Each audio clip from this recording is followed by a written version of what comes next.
around the world went straight from Thanksgiving to Christmas. Instead of the green and red that you see everywhere else, your parish welcomes you with the color violet. Well, why?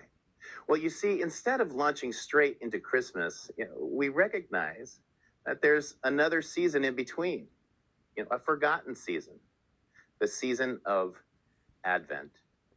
In Advent, we unite our hearts with the ancient Hebrews who kept vigil for centuries, awaiting the coming of the Messiah. We also keep vigil for the return of Jesus at the end of time, when he will judge the living and the dead.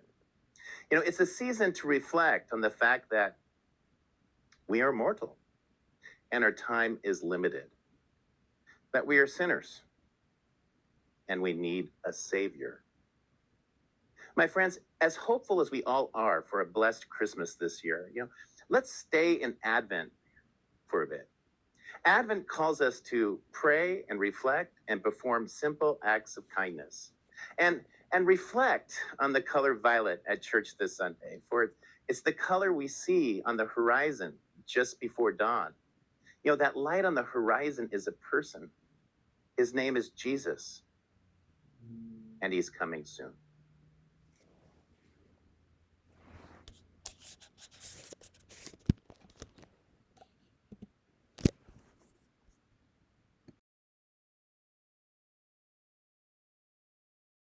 Time, and then slowly but surely I was given opportunities, and I started bull operating less, bar backing less, and then just completely bartending, right? From Tuesdays to Friday to Saturday nights and picking different days, and bam, I was in it. I was living the lifestyle that I believed would not only bring me happiness, but it'd solve all my problems financially, out of this like crazy rut, and I'd find my purpose, and man, I'd be doing it. I remember one Saturday night, so Saddle Ranch at this time was nuts. I mean, it was always packed, right? It was always like standing room, lines out the door down Scottsdale Road. It was crazy place to be. When you're bartending, and there's not many people, like, listen, you don't have time to like just talk to a ton of people. Like, your head's in a well, you're making drinks, you're going from one person to the next, and listen, you don't know what you want, you're like, okay, sorry, next person. And you just keep moving, right? So, and I remember one night, I was making drinks, heads in a well, going for it, and all of a sudden, I physically just feel myself pushed back. And as I get pushed back, everything goes slow. I mean, literally to the point that I like look out and I'm watching people like grab their drinks in slow motion. Even like the bowl itself was like up and down, super slow. Crazy packed outside the patio bar. Upstairs bar was super packed. Everything slowed down. And I'll never forget, I say to myself, I have everything that the world says brings me happiness. I have as much money as I need. I have this lifestyle of drugs and alcohol, this lifestyle of promiscuity with women, and there was even like a fame. It was crazy. People would come up to me and they're like, I wish I was you. I wish I had your life. And I was like, you don't even know me. And here I was, I have everything that the world says brings me happiness. And I say to myself, and yet I am more broken, I'm more lonely, and I flat out hate who I am. And so for the first time in 6 years, 1 a.m., Saturday night, Saddle Ranch on Scottsdale Road, I prayed to the Lord. I said, Lord, I have lived apart from you for 6 years, and it has gotten me to a place far worse than when I left you. I'm done. What do you want with my life? I'm back. I remember I couldn't be there anymore. I had to leave. I mean, I couldn't even take the atmosphere. I reached my breaking point and I just left. I quit. I quit the bar. And it was so funny. I remember a part of my own vanity and desire to be loved, approved of, appreciated, to feel good enough, right? Because remember, my dad was like, you're not good enough to be my son. So totally moved in perfectionism and trying to earn and prove myself to everyone around me. Here I was in the bar and I was like, man, if I can just get to be bar one, everything is gonna be amazing, right? So there were multiple numbers, right, or in multiple places in the bar, right? I was bar three. Bar one, you're the best bartender, right? You are the best looking bartender, you're the fastest bartender, you're good to go, right? Because that's kind of the first place that you would go. And that's the first person that you're gonna see when you walk into the bar. So you gotta make a good impression, right? Bar one, that was where to be. Making more money, you're kind of like it. And like I said, in my vanity, I was like, not only do I want to become a bartender, man, I want to be bar one, right? That was my goal. And I'm bar three, and I'll never forget, I go in to quit. And no joke, the moment I go in to quit, my manager comes up to me and he's like, Frankie. I'm like, yeah. He's like, well, what's up? He's like, you're bar one. I was like, what? He's like, yeah, you are bar one from now on. And I'll tell you right now, it was literally this moment where it's like the evil one like handed me, like, here it is. Here was like my fruit, right? Like, if you just but serve me, here you go. You can have it. You can have bar one. All your problems will be solved. Here it is, right? And I'll never forget, by the grace of Jesus Christ, I looked at my manager and I just said, I quit. I'm done. I'm out of here. And I just left. Praise be to Jesus Christ that he gave me the strength in that moment, because there it was. Literally what I said would bring me happiness. Here's that's gonna solve my problems. It was given to me right here. I'm so grateful that I said no. So after I quit, I was very much like, well, what do I do now?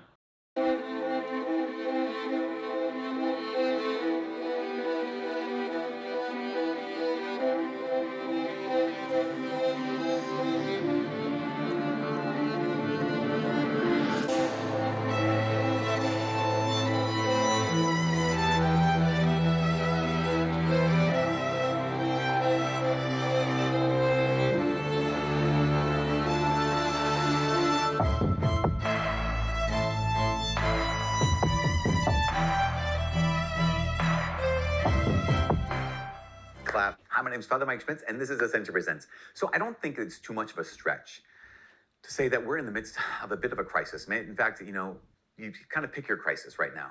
We have an epidemic of loneliness among people, particularly men.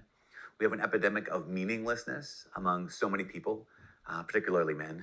We have an epidemic of a loss of purpose and direction among so many people, especially men. We have a loss of even a sense of God, and a sense of the fact that he actually has commissioned every Christian, every baptized Catholic into the world to like have a vocation. We have a crisis of not knowing who God is, not knowing the heart of the Father.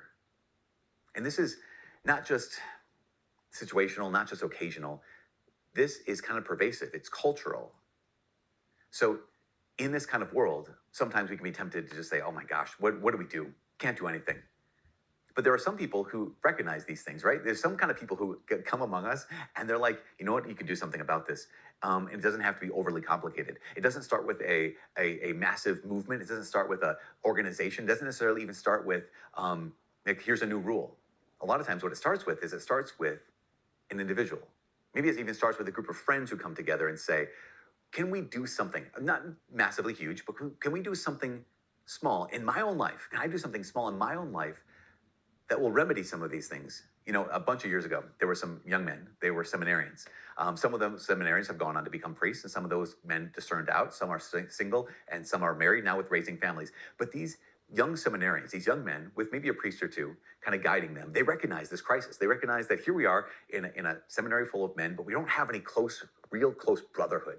Here we are in a seminary full of guys who are praying, but do we really experience that encounter with the Lord? Here we are as men striving for freedom in Jesus, but they found themselves still slaves to so many of the things that enslave all of us, whether that be technology, whether that be pornography, whether that be a sense of, again, meaninglessness, comfort. And they said, how would the saints react? They asked the question, how would the saints respond to this? And they didn't ask the seminary for like, can you create a program for us? They didn't, write to the Pope and say, hey, what are the new rules? What they did was they said, let's study the lives of the saints. How could we incorporate into our lives these practices that the saints would live that brought them from a place of slavery to a place of freedom, that brought them from a place of death to a place of life? Like in the Old Testament, like when the people of Israel, the children of Israel were enslaved in Egypt, and God brought them from that place of slavery and death to a place of freedom and life in the Exodus. So what they did is they made a decision. And it was just at first a decision for themselves. They called it Exodus 90. And they said, okay, for 3 months, for 90 days, we're going to come together as brothers. And we're going to share life in a unique way that we're not doing yet. We're going to pray in a way that maybe some of us aren't doing yet. We're going to intentionally eliminate some things in our lives that we realize have kind of addictive qualities to them. Again, whether that be the internet, whether that be entertainment, or certain kinds of music. We're going to actually even make ourselves slightly uncomfortable on a regular basis. We're going to deny ourselves on a regular basis so as to experience just some freedom that I can realize, not only experience freedom, but also I realize I have a strength to be able to say no to myself. And I can offer that up for my brothers, and I can offer that up for the people I love. Unite that with Jesus. So what they did was they came up with a list of things they thought would help every one of them. And so Exodus 90 was born. It's gone on from those humble beginnings of these seminarians with maybe a couple priests to now men across the country and around the world will typically, beginning in, it may somewhere around January, after the new year, in a way that the 90 days leads up to Easter Sunday. So right, you have 40 plus days or so of Lent, and then you have 40 plus days or so before that add up to the 90 days. And men, again, incredible.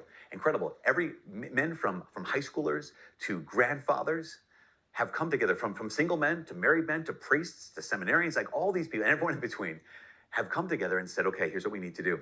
I'm going to adopt some of these ascetical practices, right? Some of these decisions to deny myself. I'm going to adopt this cycle of prayer. I'm going to adopt this brotherhood.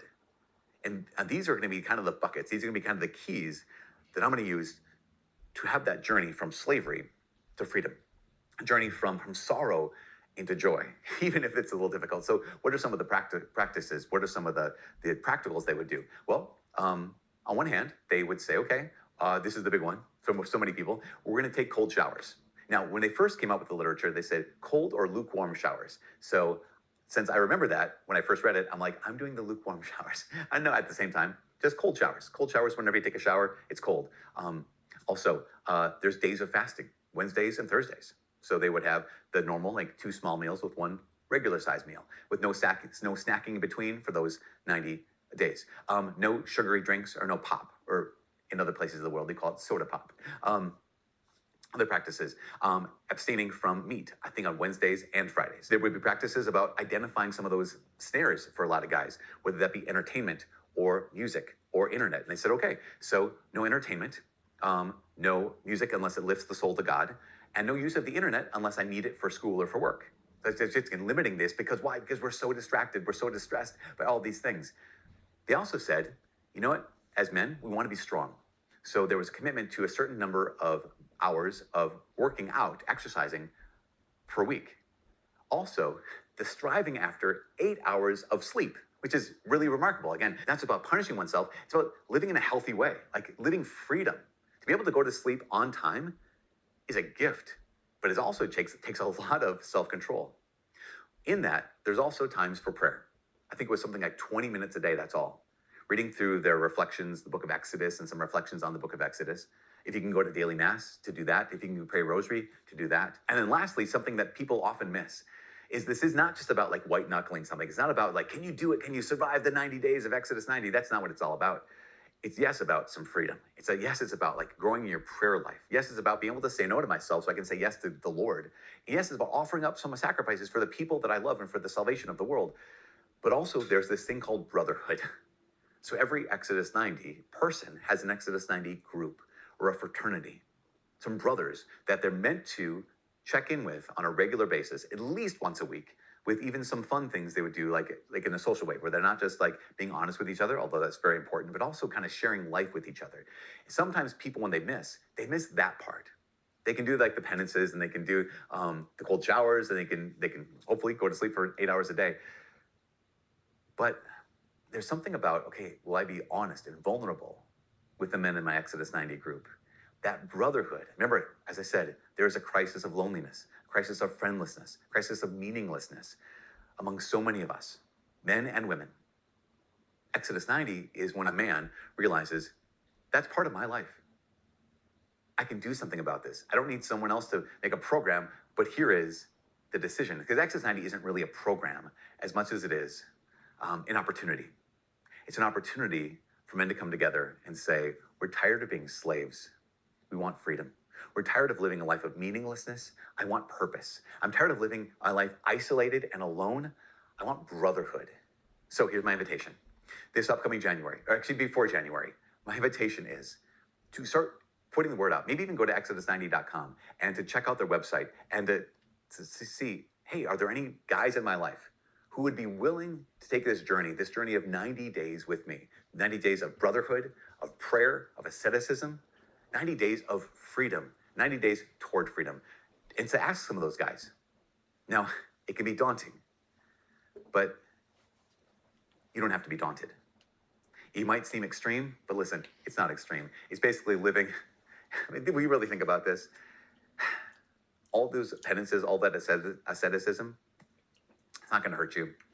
It's basically living like most of humanity lived for basically the history of humanity. It's basically living how most of the world lives right now as it is. So it's not going to hurt you. It might actually help you. Anyways, that's what I'm saying. Pray about it, talk about it, maybe invite some men to do it, and then commit to it. For all of us here at Sense Presents, my name is Father Mike. God bless.